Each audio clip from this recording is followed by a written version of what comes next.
G'day everyone, Master Rabbit here from CapsuleComputers.com.au. Today we'll be reviewing a game. It's actually an emulator called Nescaline. It's from Jonathan Zaskis. Now he has created this emulator for the Apple iPhone. Now I'm going to just jump into it right now. Now as you can see, it's basically a very simple sort of a view. When you jump in, it's like a contact. You basically like your contacts. Now basically this is all the emulators for the Nintendo, all the ROMs for the Nintendo NES system, the 8-bit version. That's a lot of good old memories here from when we used to play, especially when I used to play. I've got now the ROMs that you got here. It does come with 5 homebrew ROMs. Now these ROMs are not the ROMs that you might be seeing here. Are the ones that I own myself, and I've put onto the iPhone.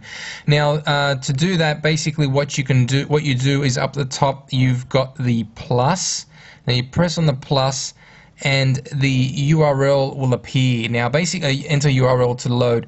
So if you know where the ROMs are located and you own the ROMs and you actually own the cartridge for the game, then you'll be able to load it in. Once you load it in, you put the whole name of the location plus the .NES extension, click on load, and it will kick up and start up and basically appear in your list. Now like I said, if you don't want it anymore, all you got to do is go move your finger across the name of the game that you don't want and then click on delete and it will go away. So pretty much that's how you load the ROMs.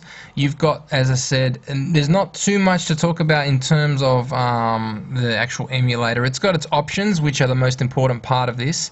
So if I run you through them very quickly, I go into settings. Now the emulator does auto save as well if you want. There's an option for that. You can also switch the A and B buttons when you play certain games, depending on how you feel like playing. If you're more comfortable with the buttons on the left or the right. You can play on full screen and also keep the aspect ratio. You've also got the Game Genie codes, which is great. You can put them on and do a bit of cheating. You've also got the frame skips for better quality, also better picture. Your speed on the CPU. I'm using an iPhone 3GS, and it's recommended to use an iPhone 3GS for this because you'll get better performance. You've also got the music, the sound, the sticky controllers, and it's version 1, and then other Genie codes down the bottom. So that's pretty much it when it comes to the options. It's not a very hard thing to get your head around. Now, basically, as I showed you, you got your the games. Now what I'm going to jump into one of the games. Now the emulator has emulated its best, to the best of its ability, the picture quality and also sound. So if I go in here and click on start a new game, I'm just going into Double Dragon. As you can see, I'm playing it vertically. Now as you can see, you've got the controls down the bottom, and the start and the select A and B buttons are there too. So once you press it, you can actually see what it looks like, what you've pressed here and there. So if I go there, basically select the level and press start. As you can see, the sound in this one's gone a little bit funny, but once it moves on to the next section, it does repair itself and continue moving on. As you can see, now we're going on to the mission 1. So now the controls on here are a little bit small, a little bit hard to maneuver sometimes if you've got fat fingers. So what makes it better is you can move it to the side, and it flips over to the side, and as you can see, it's much better to control. It's very responsive, to tell you the truth. It's actually, like I said, certain games are responsive, certain games might be a little bit glitchy.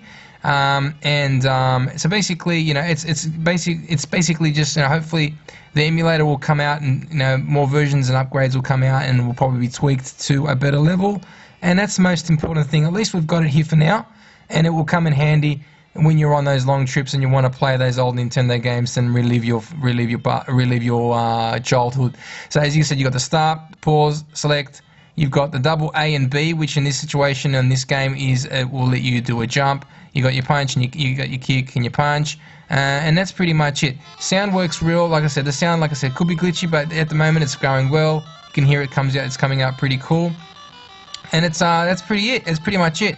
So For Double Dragon, this is a good one. I used to play this one all the time. I've got all 3 of the I got 3 of the cartridges myself as well. So at least, like I said, I don't have to whack it in my Nintendo Entertainment System anymore. I can now play it on my Apple iPhone, which is fantastic.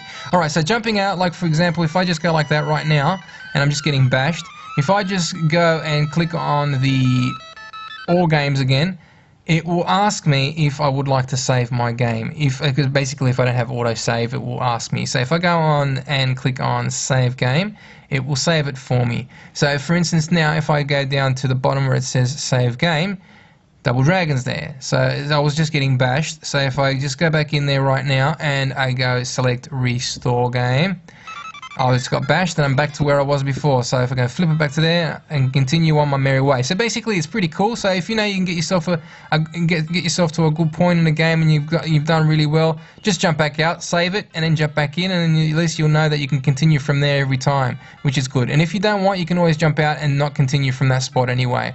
So that's pretty much it. I'll show you what another game. I'll show you one more game before I end the review. I'll jump back out and not save this and go back to normal games. Another game which is really, really good is the Mighty Final Fight. And this one plays really nice. The speed is good. I'll start the game up right now and let it load up. Just choose a option, choose a character. I'll go for Cody. Now, as you can see, I'll flip it back over this way. Sound is really good in this one, and I do recommend don't play in full screen, because if you play in full screen and you play it on horizontal mode, the controller takes too much of the screen, which is, as I said, I was complaining about it being on the side for being too small, and this one here is nice and big. So in my opinion, just probably stick with playing it on this size screen, and you'll be pretty much happy with the gameplay as well. And as you can see, this is really good. The sound works well. The gameplay is good, the speed is nice and fast, and that's it. So I would recommend this. It's available in the Apple iTunes store. It's at a very good price. I know the prices will be different from everywhere you are, so it's going to be Australian. I'm from Australia, so there's going to be like different locations, the US and the Euro prices. So pretty much what I'll do is I'll put a link off to the review from here and tell you how much it's going to cost in your location, and that's it. So I would recommend this if you're a fan of the Nintendo, if you're a fan of Nintendo and the 8-bit era, and you've got the ROMs and you don't have your Nintendo anymore, or you can't be bothered putting it in. Get it on the Apple iPhone and enjoy it. Even when you're on the bus, you're in the train, or you're traveling, this is the best thing. All right, I'll jump back out and I will give this a review. I'm going to click no. I'll give Nescaline a 8 capsules out of 10. This is fantastic. Grab it right now. It's from the Apple iPhone store, and that's it. So thanks for listening. Have a great day. Master Rabbit signing out from capsulecomputers.com.au. Thank you.